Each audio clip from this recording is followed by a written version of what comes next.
بسم اللہ الرحمن الرحیم۔ یمن کے ایک آدمی نے اپنے لڑکے کو سفر پر بھیجا تو اس کے ساتھ غلام بھی روانہ کیا۔ راستے میں کسی بات پر دونوں میں جھگڑا ہو گیا۔ کوفہ پہنچ کر غلام نے دعویٰ کر دیا کہ یہ لڑکا میرا غلام ہے اور میں اس کا آقا ہوں۔ یہ کہہ کر اس نے لڑکے کو بیچنا چاہا۔ جب یہ مقدمہ حضرت علی رضی اللہ تعالی عنہ کی خدمت میں پیش ہوا تو آپ رضی اللہ تعالی عنہ نے اپنے خادم سے فرمایا، کمرے کی دیوار میں دو بڑے سوراخ بناؤ اور ان دونوں سے کہو کہ اپنے اپنے سر ان سوراخوں سے باہر نکالیں۔ جب دونوں نے اپنے سر سوراخوں سے باہر نکالے تو حضرت علی رضی اللہ تعالی عنہ نے خادم سے فرمایا، رسول اللہ صلی اللہ علیہ وسلم کی تلوار لے کر آؤ۔ خادم تلوار لایا۔ آپ نے خادم سے کہا، غلام کا سر کاٹ ڈالو۔ یہ سنتے ہی غلام نے فوراً اپنا سر پیچھے کر لیا جبکہ لڑکا اسی طرح کھڑا رہا۔ یوں آپ رضی اللہ تعالی عنہ کی حکمت عملی سے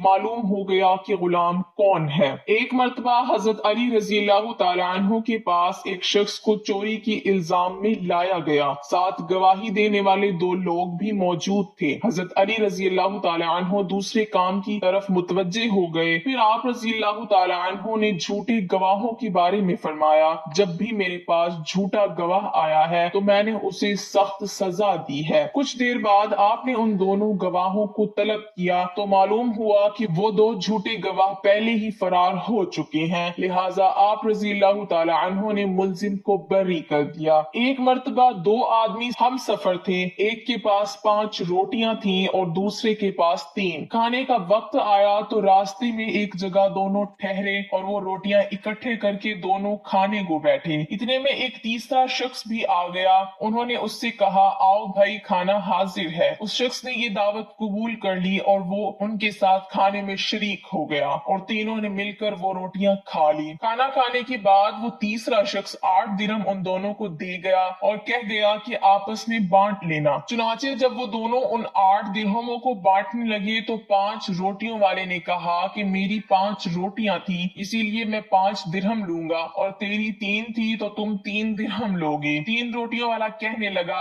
ایسا ہرگز نہ ہوگا، بلکہ یہ آدھے درہم تیرے اور آدھے میرے، ہم دونوں نے مل کر روٹی کھائی ہے، اس لیے دونوں کا حصہ بھی برابر ہوگا۔ دونوں میں تکرار بڑھ گئی اور پھر دونوں اپنے اس جھگڑے کو ختم کرانے حضرت علی رضی اللہ تعالی عنہ کی عدالت میں پہنچے۔ حضرت علی رضی اللہ تعالی عنہ نے سارا قصہ سن کر 3 روٹی والے سے فرمایا کہ تمہیں اگر 3 درہم ملتے ہیں تو 3 ہی لے لو، تمہارا فائدہ اسی میں ہے، ورنہ اگر حساب کر کے لوگے تو تمہارے حصے میں صرف 1 درہم آتا ہے۔ وہ حیران ہو کر بولا، 1 درہم بھلا یہ کس طرح ہو سکتا ہے؟ مجھے یہ حساب سمجھا دیجئے تو میں 1 ہی لے لوں گا۔ حضرت علی رضی اللہ تعالی عنہ نے فرمایا، اچھا تو سنو، تمہاری 3 روٹیاں تھیں اور تمہارے ساتھی کی 5، کل 8 روٹیاں تھیں اور تم کھانے والے 3، تو ان 8 روٹیوں کے 3 ٹکڑے کرو تو 24 ٹکڑے بنتے ہیں۔ اگر ان 24 ٹکڑوں کو 3 کھانے والوں پر تقسیم کرو تو 8 ٹکڑے سب کے حصے آئے، یعنی تینوں نے 8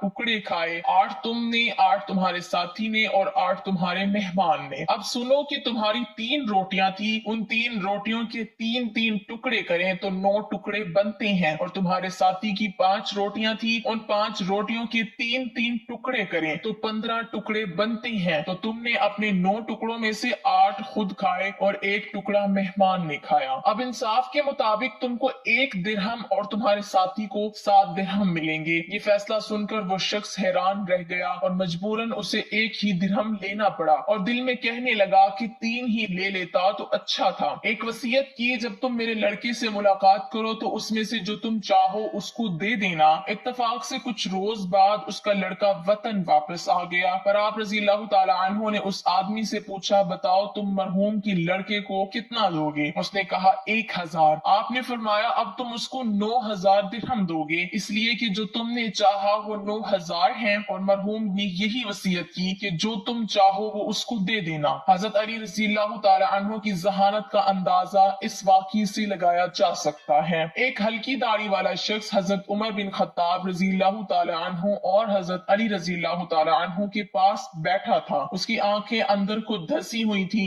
زبان ذکر و تسلیم میں مشغول تھی۔ حضرت عمر رضی اللہ تعالی عنہ نے اس سے پوچھا کہ آپ نے صبح کس حال میں کی؟ اس آدمی نے عجیب انداز میں جواب جواب دیا کہ میں نے اس حال میں صبح کی کہ فتنے کو پسند کرتا ہوں، حق بات سے کراہت کرتا ہوں، بغیر وضو کی نماز پڑھتا ہوں، اور میرے لیے زمین پر وہ چیز ہے جو آسمان پر اللہ تعالیٰ کے لیے نہیں ہے۔ یہ سن کر حضرت عمر رضی اللہ تعالیٰ عنہ سخت طیش میں آ گئے اور اللہ کے دین کی خاطر انتقام لینے پر آمادہ ہو گئے۔ اس آدمی کو پکڑ کر سخت سزا دینے لگے تو حضرت علی رضی اللہ تعالیٰ عنہ نے ہنستے ہوئے کہا، اے امیر المومنین، یہ شخص جو یہ کہتا ہے کہ وہ فتنے کو پسند کرتا ہے، اس سے اس کی مراد مال اور اولاد ہے، جیسا کہ اللہ تعالیٰ کے اس فرمان میں مال اور اولاد کو فتنہ کہا گیا ہے۔ حق کو ناپسند کرتا ہے، اس سے مراد موت کی ناپسندیدگی ہے، جیسا کہ اللہ تعالیٰ نے فرمایا بغیر وضو کی نماز پڑھتا ہے۔ اس سے مراد نبی کریم صلی اللہ علیہ وسلم پر صلاۃ درود بھیجنا ہے۔